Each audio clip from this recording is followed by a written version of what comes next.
The circus is back in town, isn't it? Here we are. And I have been really, I think that the game of people like Donald Trump is to suck all the energy from the room, is to try and force everybody to pay attention only to them. Nothing exists except what they want. Trade is no good because trade benefits two sides instead of only the United States. Me, me, me. The baby trying to grab every toy at the same time. Like it's just we know what this is about and we've seen it before. I find it exhausting. So it's not about like just pretending it's not happening and tuning it out. But I have been trying since last weekend to think about what are the things that are going to be missed in the kind of wake of this crisis. What are we on a domestic level in Canada um, marginalizing while we turn so much energy and attention towards this threat of tariffs? We have a provincial election happening in Ontario right now. Our Premier Doug Ford wanted initially to have an election early. You can call your own elections here in the parliamentary system of Ontario and of Canada. So Doug Ford chose to decide to have an election earlier than the end of his term. And he wanted to run against Justin Trudeau, the prime minister, because Justin Trudeau is very unpopular and very weak right now. And so uh, Ford's idea was I'm going to have an election and I'm going to kind of campaign against this other guy in another jurisdiction who will make me look strong by comparison. Then, of course, Justin Trudeau announced that he was resigning. So now you can't campaign against him anymore. What do you do? And here comes Trump and here comes the tariff threat. And so Doug Ford says, I'll just pivot to running against the president of another country. And I'll talk about how I'm going to keep you safe from him and all of the threats that he poses to business and to our economy. And it's working out quite well, I have to say, strategically for Doug Ford. The only problem is that we have um, a dramatically underfunded healthcare system in Ontario that's been devastated by COVID, and no one's talking about it. Mm. We have, I don't even want to call it a housing crisis because the housing situation in Ontario is happening on purpose and to the benefit of landlords and, developers, but against the interests of particularly tenants. We have an explosion of homeless people, of tents popping up in every town and city across the province of Ontario because people cannot afford to pay rent anymore. These things are becoming secondary to how do we fight Trump? How do we all fight Trump? Even if the premier, for example, doesn't negotiate directly with Trump on a daily basis, and that's not his job, it's still all kind of funneling down towards this conversation. And, we're also seeing things like Pierre Poilievre has been mentioned, the conservative leader who wants to take over for Justin Trudeau and will probably be having an election at the federal level shortly. That conversation has shifted as well because Pierre Poilievre, for like what, 2 years now, has been telling us that the next election in Canada was going to be about whether or not we have a carbon tax. Mm. And he can't do that anymore because this conversation about tariffs and protecting ourselves from America has become so dominant that it's like if you don't play into that paradigm now, you're not really talking about anything.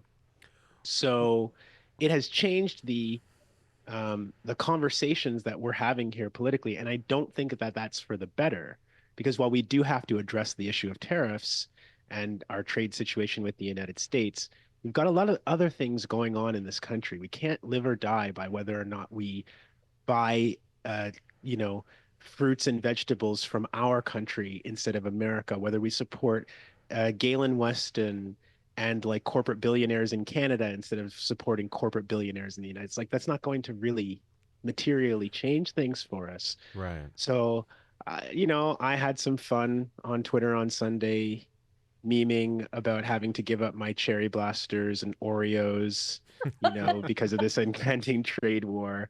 And um, I do try to have a little bit of fun and lightness with it because I don't want to talk about this shit. I want to talk about the things that I do as a journalist on a daily basis that relate to immigration, housing, policing, things that are affecting people in their local communities, the rates of welfare and disability. I want to Mm. talk about um, like the things that allow people to live a decent life here on the day to day. And again, I'm not saying tariffs don't factor into that, but we cannot eschew the rest of our political responsibilities to fight the president of another country. Are there more points here that folks watching in the U.S. need to understand about the rise of Polyev, the kind of rightward turn, and just the like key political issues in Canada right now, like that we should get out on the table before we kind of dig into the deal that was struck this week? Well, can I try a couple things maybe in terms of like myth busting? Trump has been saying repeatedly that there is all of this fentanyl, particularly flowing from Canada into the United States. The numbers that we have here in Canada is that in 2023, between 2023 October and September 2024, the United States seized 19 and a half kilograms of fentanyl coming across the border from Canada.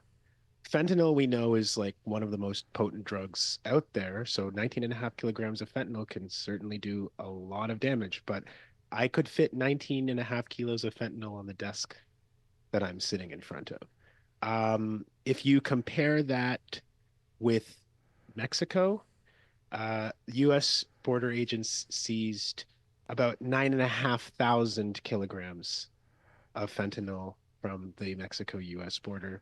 I don't think I could fit that on this desk.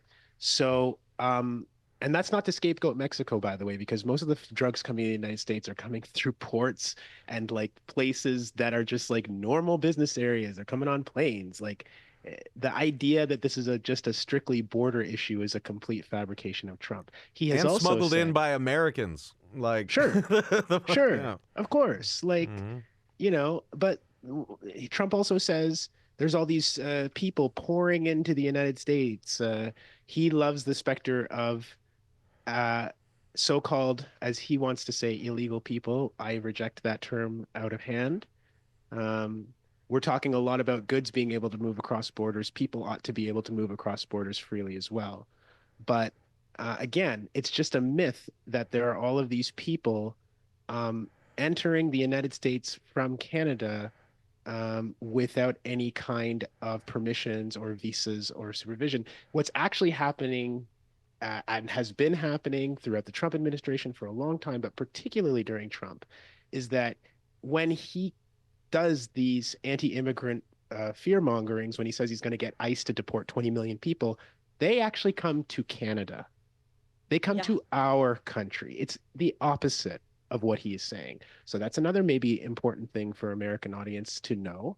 And again, I'm not saying that because I want to demonize anyone crossing any borders. I'm just trying to tell people what the facts of the real conversation here are. And maybe a final thing to for people to think about is that this idea of trade between two countries. Trump says that there's a huge trade deficit between Canada and the United States, meaning that services and goods go across the border both ways, as Samira was saying. But basically, the United States exports more goods to us in Canada than it receives back the other way. And for Trump, that's a huge problem because he's like, why are, or sorry, I'm sorry, I'm getting it backwards already. See, because I'm not an economist. Um, the trade deficit is, I had to even write notes because it's not like I talk about this stuff every day. But basically, there's an imbalance in how much the United States exports to Canada versus how much it imports. And Trump thinks that that's really bad. The only thing is, like, when you buy goods from another country, you get the goods. It's a trade. That's the whole idea. So this idea that Canada is somehow screwing over the United States, or I think in the clip that you played, Max, that we're being subsidized. No, that's called business, right? I don't have a trade deficit with the grocery store because when I go to the grocery store, they feed me and I have food in my house.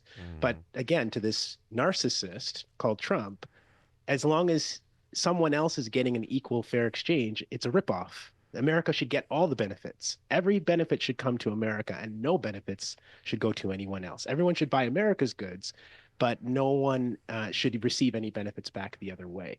So I think it's important for people to understand trade not as some zero sum thing, the way that Trump is trying to paint it, but this is one of the greatest traders. It is the largest actually trading partnership in the world.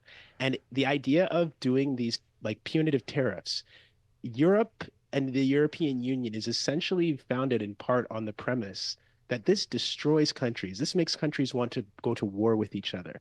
This makes it so much more likely that there's going to be political strife and instability. So when you start fucking around with tariffs and trade, you're making other kinds of problems and conflicts between your allies, by the way, far more likely.